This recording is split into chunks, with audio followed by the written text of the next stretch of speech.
दोस्तों, हम इंसानों की इच्छाएं और कामनाएं कभी खत्म नहीं होती। इनका कोई अंत है ही नहीं। एक इच्छाएं पूरी करते हैं तो मन में दूसरी इच्छाएं जाग उठती हैं और इन्हीं इच्छाओं और कामनाओं की पूर्ति के लिए हर एक व्यक्ति सिर्फ अंधी दौड़ में लगा हुआ है। वो लगातार दौड़ता जा रहा है, दौड़ता जा रहा है, दौड़ता जा रहा है, लेकिन वो एक पल के लिए रुककर ये नहीं सोच रहा कि भला उसे इस अंधी दौड़ में भागकर क्या मिलेगा। कब वो अपने आप को जागृत करेगा, अपने विवेक का इस्तेमाल करेगा और इस अंधी दौड़ से बाहर निकल पाएगा।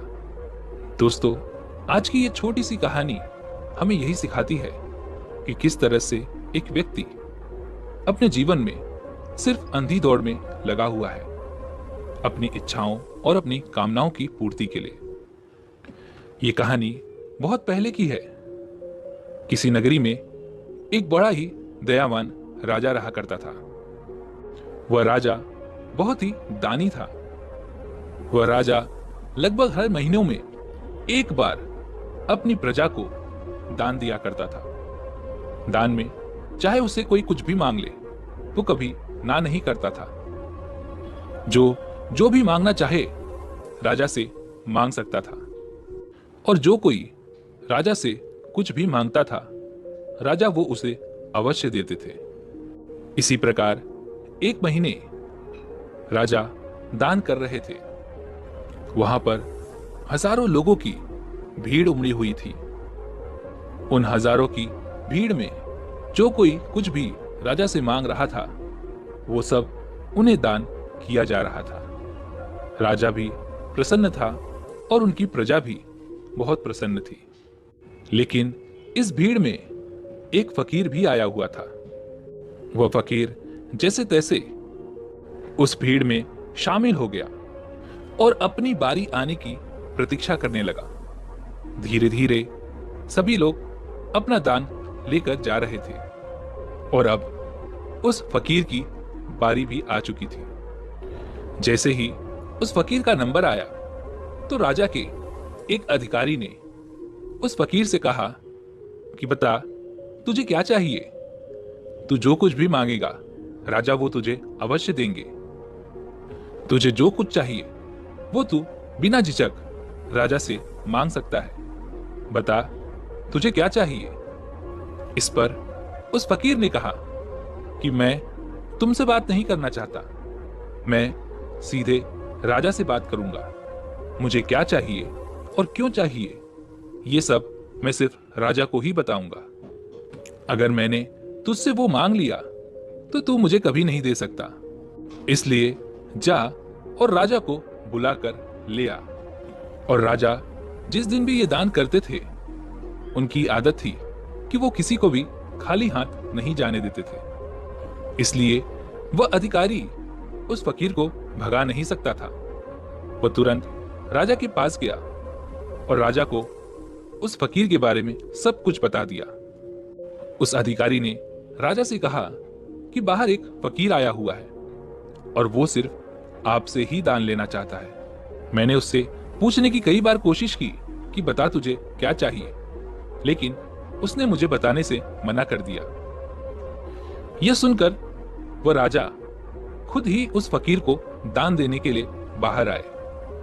उन्होंने पहले तो उस फकीर को ध्यान से देखा और फिर उनसे कहा कि बताइए बाबा, आपको क्या चाहिए? आप जो कुछ भी मांगेंगे मैं वो आपको अवश्य दूंगा। इस पर वो बाबा कहते हैं कि हे राजन, जो मुझे चाहिए क्या तुम में वो मुझे देने की हिम्मत है? क्या तुम्हारे अंदर वो क्षमता है जो मुझे तुम वो दान दे सकोगे? कहीं तुम मुझसे वादा कर पीछे तो नहीं हटोगे? वहां पर खड़े सभी लोग फकीर की ये बातें सुनकर चौंक गए।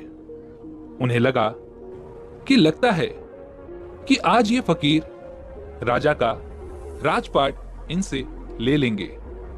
यह सुनकर वह राजा भी आश्चर्यचकित रह गया कि हर महीने मैं लोगों को दान दिया करता हूं, और अगर आज मैंने इन फकीर को वापस लौटा दिया तो आज तक मैंने जो भी पुण्य किए हैं, जो भी दान दिए हैं, ये सब व्यर्थ हो जाएगा। मेरी सालों की मेहनत पर पानी फिर जाएगा। काफी कुछ सोच विचार करने के बाद राजा ने फकीर से कहा, हे बाबा, आपको जो कुछ चाहिए आप मांग लीजिए, मैं आपको अवश्य दूंगा। आपको मेरा सिंहासन चाहिए या फिर मेरा ये राजपाट चाहिए? आपको जो कुछ भी चाहिए आप खुलकर कहिए, वो आपको अवश्य मिलेगा।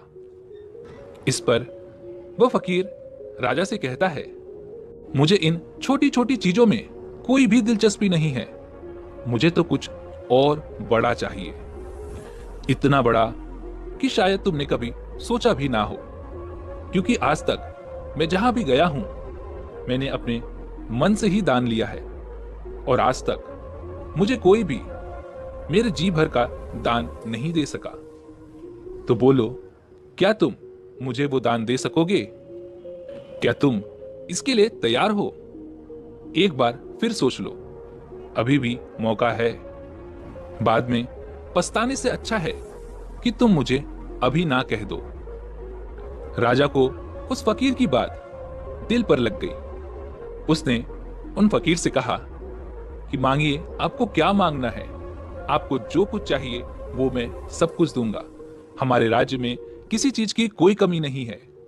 आज तक हमारे द्वार से कभी कोई खाली हाथ नहीं लौटा है, और मैं वादा करता हूं कि आप भी मेरे द्वार से वापस खाली हाथ नहीं जाएंगे। आपको जो कुछ मांगना है, आपको जो कुछ भी चाहिए, वो आप बेझिझक मांग लीजिए। राजा की इस बात को सुनकर उस फकीर ने अपने थैले से एक छोटा सा कटोरा निकाला और कहा कि इस कटोरे को आप किसी भी चीज से भर दीजिए, बस मुझे यही चाहिए।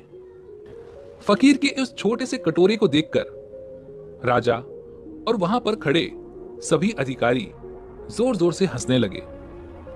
राजा मन ही मन सोचने लगे कि लगता है ये कोई पागल है, जिसे ये भी नहीं ज्ञान है कि राजपाट क्या होता है, और ये छोटा सा कटोरा इसमें क्या आएगा। और इसने बेकार में ही इतना बड़ा हंगामा खड़ा कर दिया। राजा ने अपने अधिकारियों को तुरंत आदेश दिया कि जाओ, सोने की मोहरें लेकर आओ और इस कटोरे को भर दो। राजा का आदेश मिलते ही अधिकारियों ने उस कटोरे में सोने की कुछ मुद्राएं भर दी। लेकिन आश्चर्य की बात यह थी कि वह कटोरा अभी भी नहीं भरा था। यह देख सब आश्चर्यचकित रह गए थे। तभी मंत्री ने फिर से अधिकारियों को आदेश दिया कि उस कटोरे में सोने की और भी स्वर्ण मुद्राएं भर दो। मंत्री का आदेश पाते ही अधिकारियों ने और भी सोने की स्वर्ण मुद्राएं उस कटोरे में डाल दी। लेकिन आश्चर्य की बात अभी भी वही थी कि वह कटोरा भर ही नहीं रहा था। यह देख मंत्री और भी ज्यादा आश्चर्यचकित हो गए। उनके पास जो भी सोने की थैलियां पड़ी हुई थी वो भी उन्होंने उस कटोरे में डाल दी, लेकिन अभी भी वो कटोरा उसी तरह से खाली था। यह देखकर वह फकीर मुस्कुराने लगा और राजा से कहने लगा कि हे राजन, अभी तक मेरा ये कटोरा आप नहीं भर सके हैं। मेरा ये कटोरा अभी तक खाली है। यह देख राजा भी काफी आश्चर्यचकित थे। उन्होंने अधिकारियों को आदेश दिया कि आसपास में जो भी यहाँ पर स्वर्ण मुद्राएं हैं, हीरे जवाहरात जो कुछ भी पड़े हुए हैं, वह सब इस कटोरे में भर दो। धीरे धीरे राज्य की सारी स्वर्ण मुद्राएं, हीरे जवाहरात उस कटोरे में पलटी जाने लगी।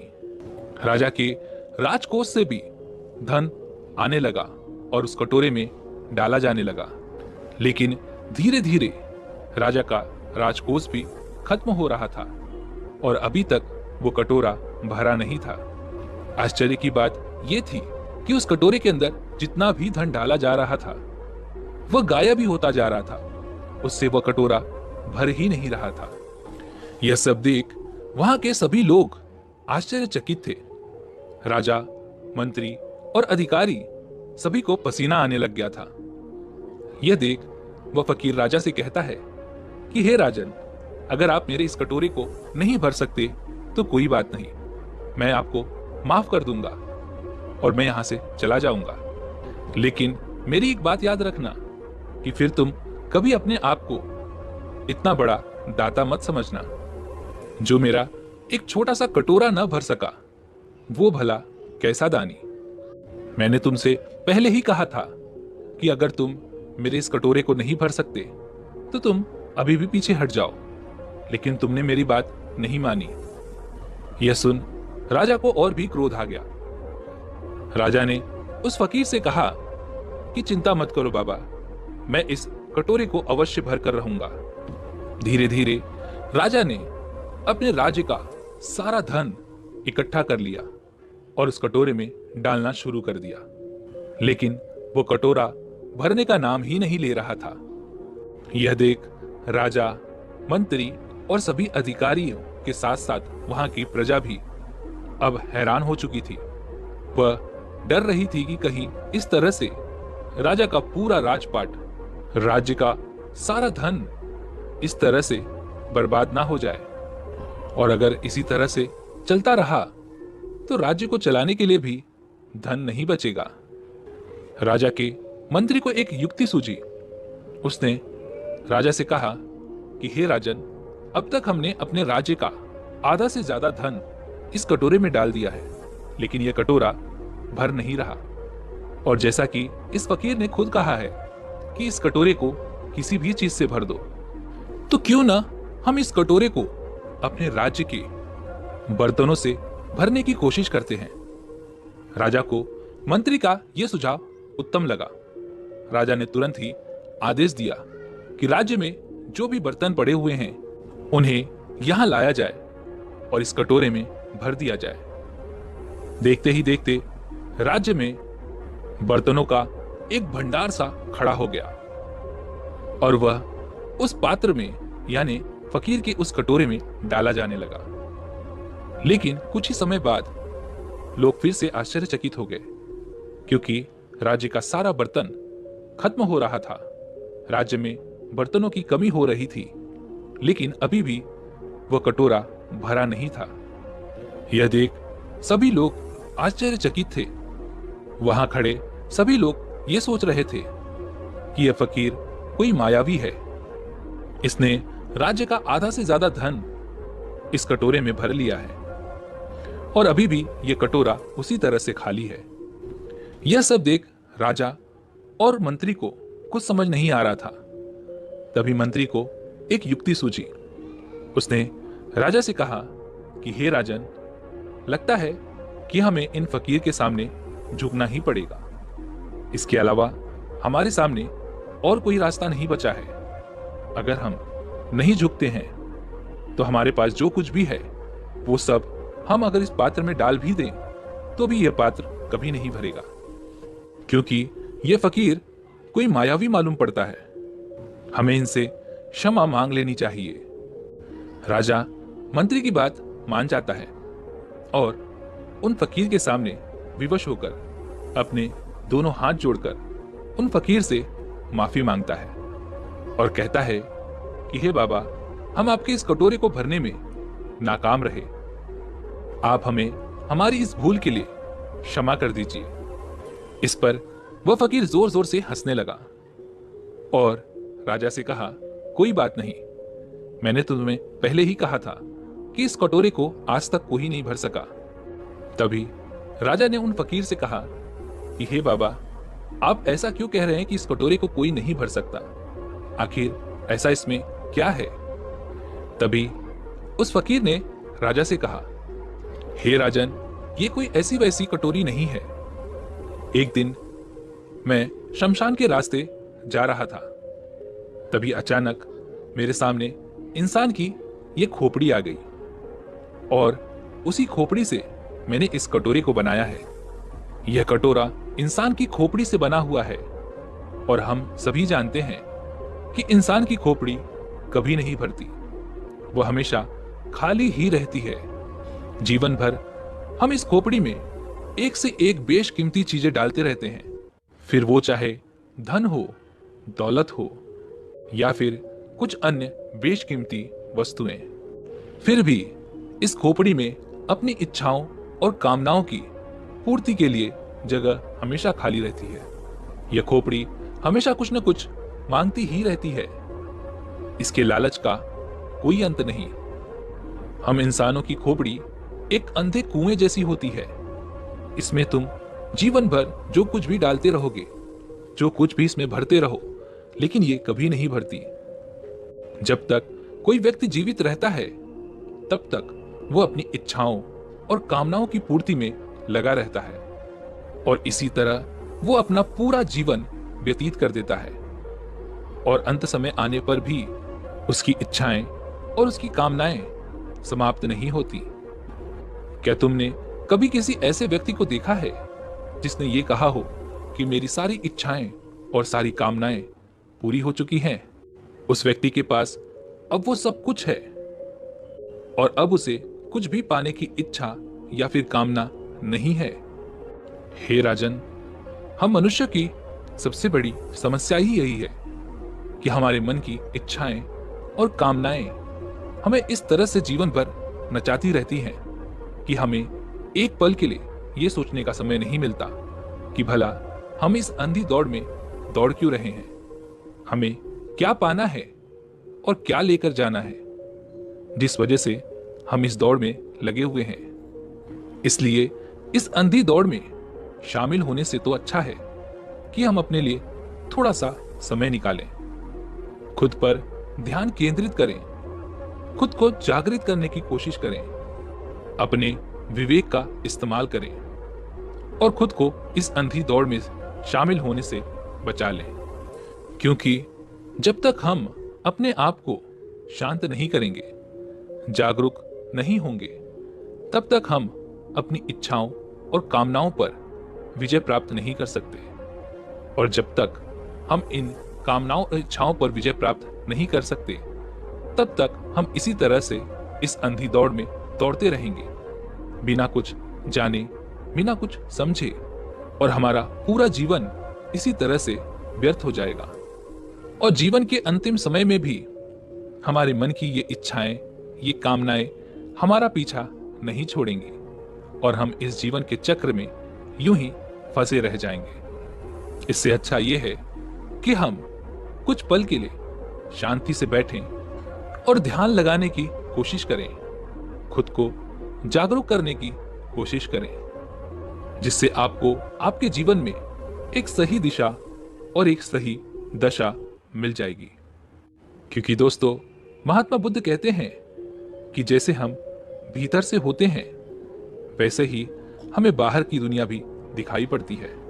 इसलिए अपनी दृष्टि को बदलिए, यानी अपना नजरिया बदलिए और आपका जीवन खुद ब खुद बदलने लगेगा। उम्मीद है कि आपने आज की इस वीडियो से जरूर कुछ न कुछ सीखा होगा।